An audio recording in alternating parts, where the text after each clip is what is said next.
आमाच्या विशेष बुलेटिनमध्ये आपलं स्वागत आहे. पाहूया विशेष बातमी. शिवाजी कोण होता या पुस्तकावरून निर्माण झालेला वाद अधिकच तीव्र झाला आहे. या प्रकरणात आमदार संजय गायकवाड यांनी प्रकाशक प्रशांत आंबी यांना धमकी दिल्याचा आणि शिवीगाळ केल्याचा आरोप करण्यात आला आहे. मात्र या सर्व आरोपांनंतरही गायकवाड यांच्या विरोधात अद्याप पोलिसांनी कोणताही गुन्हा दाखल केलेला नाही. यामुळे संतप्त झालेल्या प्रकाशक प्रशांत आंबी यांनी थेट मुख्यमंत्री देवेंद्र फडणवीस यांना इशारा दिला आहे. कारवाई झाली नाही तर आम्हाला कठोर पावले उचलावी लागतील, असे त्यांनी स्पष्ट शब्दांत सांगितले. मी जे अनुभवतोय पोलिसांच्या बाबतीत त्यावरून मला असं कळलेलं आहे की या देशामध्ये गरिबाला वेगळा न्याय आहे, श्रीमंताला वेगळा न्याय आहे, सत्ताधाऱ्याला वेगळा न्याय आहे, ज्याची सत्ता नाही आहे त्याला वेगळा न्याय आहे. कारण संपूर्ण महाराष्ट्र जे प्रकरण 2-3 दिवस पाहतोय, जे कॉल रेकॉर्डिंग ऐकतोय, ज्या धमक्या ऐकतोय, जी शिवीगाळ ऐकतोय, यातली कोणती गोष्ट पोलिसांना दखलपात्र वाटत नाही.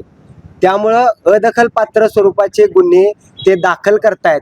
आणि काल त्यांनी आम्हाला दिवसभर आंदोलन सुरू असताना यांच्यावर दखलपात्र गुन्हे दाखल करतो असा शब्द दिला. आणि सगळे लोक ज्यावेळेला गेले, मीडिया गेला, त्यानंतर 2-2.5 तास अचानकच सारखीच लाईट जात होती पोलीस स्टेशनमध्ये. अचानकच त्यांच्या कॉम्प्युटरमध्ये युनिकोड सपोर्ट करत नव्हता.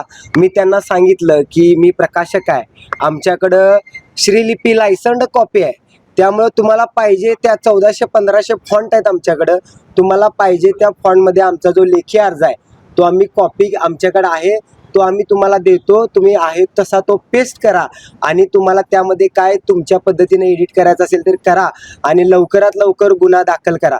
पण ते एकदम फालतू कारण आम्हाला सांगत होते की नको, ते वेगळंच काहीतरी इथं दिसतंय, ते सपोर्टच होत नाही, इथं प्रियांका फॉन्ट आहे. आणि आम्हाला ते सुरुवातीला लक्षात आलं नाही, पण नंतर ज्यावेळेला आम्हाला लक्षात आलं की हे वेळ काढण्यासाठी आणि जोपर्यंत सगळे कार्यकर्ते रोहित पवार हे जोपर्यंत इथून जात नाही तोपर्यंत यांना असं फसवायचं आणि नंतर कोणत्याही पद्धतीचा दखलपात्र गुन्हा दाखल करून घ्यायचा नाही, अशा पद्धतीची फसवणूक काल त्यांनी आमची केलेली आहे.